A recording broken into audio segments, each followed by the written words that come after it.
Hello guys, in this video I am going to show you how to use the Eurosport application, but first I just want to mention, don't forget to subscribe to my channel, because at 10,000 subscribers I am going to show you my whole YouTube revenue statistics and growth strategy, as well as how to make money online. Let's jump into it. First of all, open the application on your phone.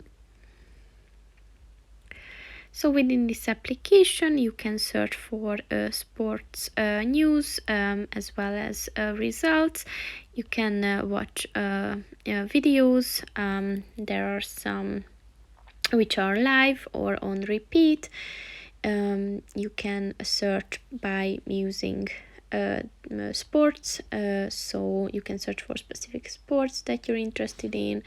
You can watch free videos, and you can also check the results of certain games, and at the personal section you can manage bookmarks and notifications.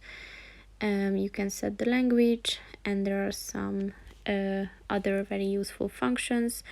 So that's pretty much it for this video, guys. See you in the next one. Goodbye.